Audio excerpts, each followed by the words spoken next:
আসসালামু আলাইকুম রহমতুল্লাহ বারাকাতু। আজকে 27 মার্চ রোজ বৃহস্পতিবার। ওমানের সালালা থেকে আপনাদের সবাইকে জানাচ্ছি ঈদ মোবারক, যেহেতু ঈদ চলে আসছে।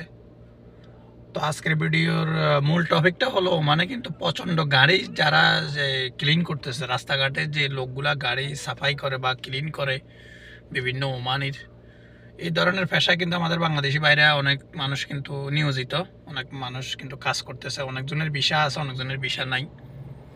তো আজকে 3-4 দিন ধরে ওমানের সালালা কিন্তু প্রচণ্ড সেক বাড়াই দিস। যেখানে যারা পাইতেছে, যারা গাড়ি সাফাই করতেছে তাদেরকে ধরতেছে, দইরা 1000 রিয়াল জরিমানা, 6 মাসের জেল, তারপরে সফর করবো আর কি। তো কিছু কিছু লোক জরিমানা দিয়া অলরেডি বাইরে আসছে, তাদের মুখের ভাষা শুনলাম যে তাদের সাথে কি হয়েছে।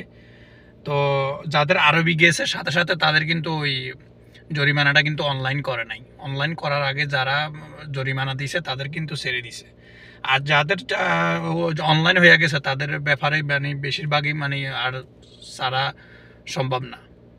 তো যারা ভাই এই ভাষা নিয়োজিত, গাড়ি সাফাই করতেছেন, গাড়ি ক্লিন করতেছেন ওমানের বিভিন্ন প্রান্তে, আপনারা খুব সতর্ক থাকবেন। ওমানের সালালা কিন্তু অনেক লোক ধরা খাইছে, 1000 রিয়াল করে জরিমানা, 6 মাসের জেল।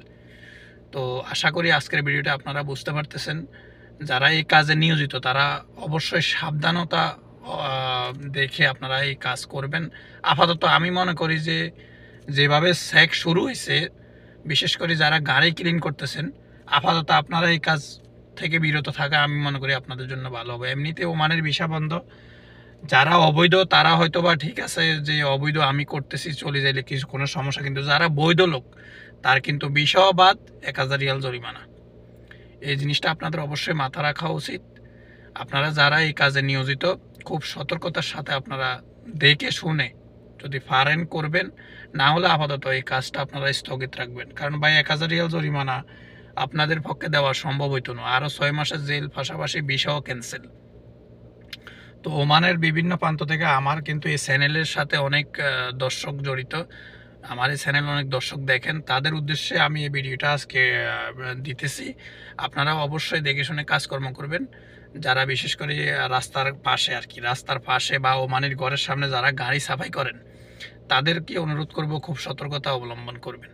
যারা হয়তো বা ভিতরে বা বাড়ির ভিতরে বা আশেপাশে যদি আউটসাইডে পারেন তো করবেন, কিন্তু মেইন রোডের লগে যে গাড়িগুলা দাঁড়াইয়া থাকে ওমানির বাসার সামনে, ওগুলা কিন্তু খুবই রিস্ক, যে কোনো মুহূর্তে ধরা খাওয়ার সম্ভাবনা আছে।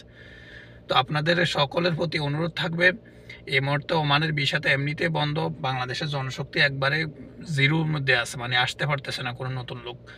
তো আমি আশা করব আমার বাংলাদেশি ভাইরা আপনারা দেখে শুনে কাজকর্ম করবেন এবং খুবই সতর্কতা অবলম্বন করবেন। ধরা খাইলে তো 1000 রিয়াল জরিমানা, পাশাপাশি 6 মাসের জেল। আজকে ভিডিওটা এখানে শেষ করলাম। আল্লাহ হাফেজ, আসসালামু আলাইকুম।